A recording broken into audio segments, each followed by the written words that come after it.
Hello everybody. My name is Meenakshi Laisham. My name is Aditya Dev. Welcome to our channel, Welcome to our channel. Acme English Learning Center.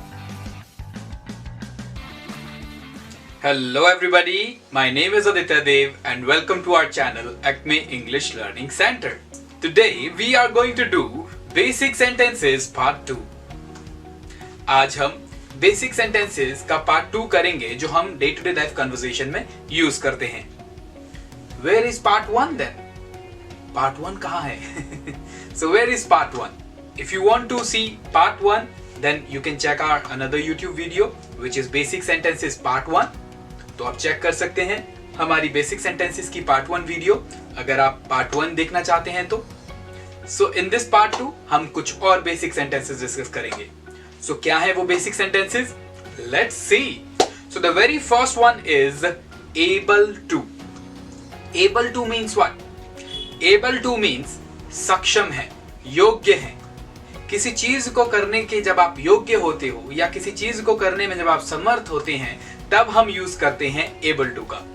इसको use करने का तरीका, हम पहले subject put करते हैं, then we put is am are, उसके बाद हम यूज करते हैं able to और उसके बाद वो कार्य, वो काम जिसमें आप सक्षम हैं. फॉर एग्जाम्पल, यदि मैं कहता हूं कि मैं गाड़ी चलाने में योग्य हूं या गाड़ी चलाने में समर्थ हूं या मैं गाड़ी चलाने में सक्षम हूं, तो मैं कैसे बोलूंगा?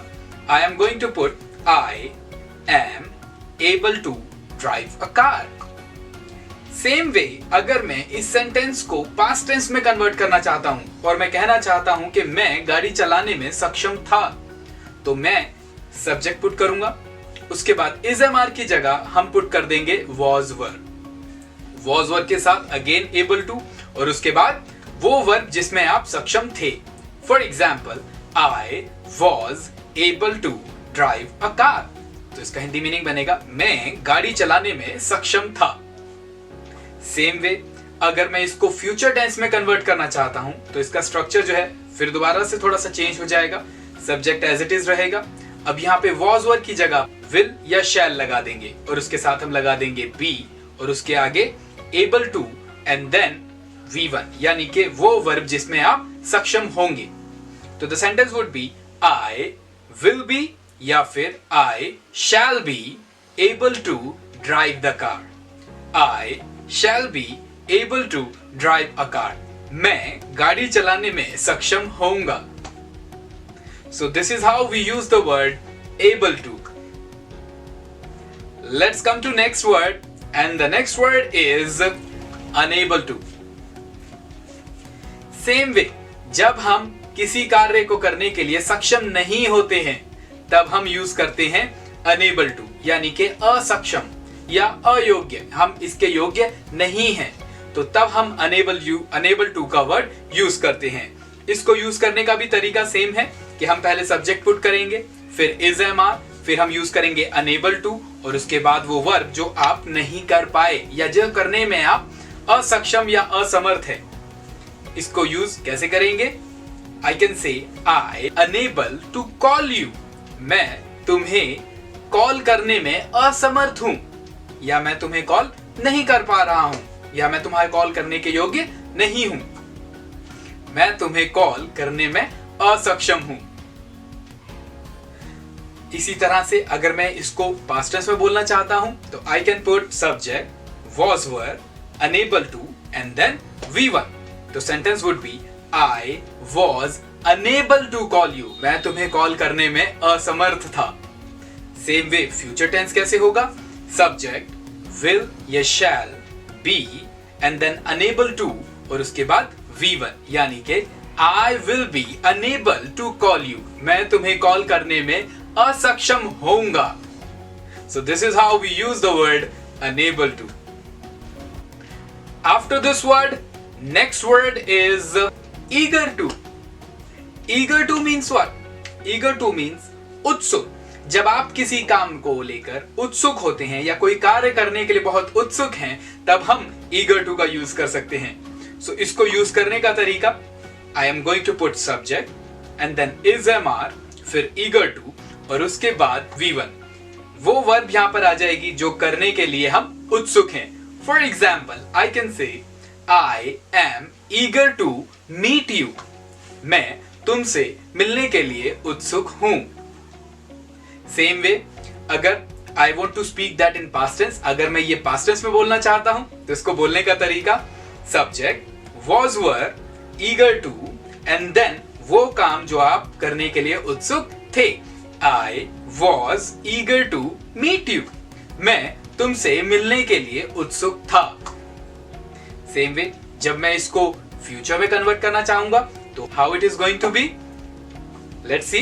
तो आएगा सब्जेक्ट विल शैल बी और उसके बाद ईगर टू और उसके बाद वो वर्ब जो हम करने के लिए उत्सुक होंगे, यानी कि आई विल बी या I shall be eager to meet you. मैं तुमसे मिलने के लिए उत्सुक होऊंगा. So this is how we can use the word eager to. So the next one is ready to. Ready to means what? Ready to means तैयार. जब आप किसी काम को करने के लिए तैयार होते हैं तब हम यूज करते हैं वर्ड ready to का. इसको यूज करने का तरीका, हम पहले सब्जेक्ट पुट करेंगे, then we are going to put is MR, उसके बाद हम पुट करेंगे ready to and then वो वर्ब जो आप करने के लिए तैयार हैं वो हम प्लेस कर देंगे and then object. So how this is going to be? It is going to be I am ready to sing a song.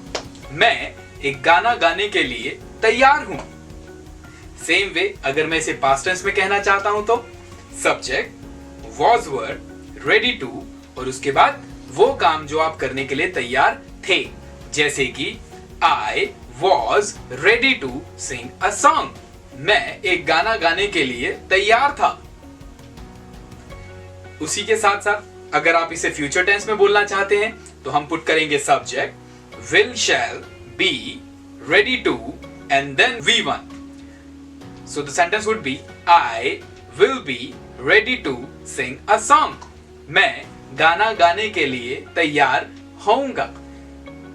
So this is how we can use the word ready to. So the next sentence is keen to. Keen to means what?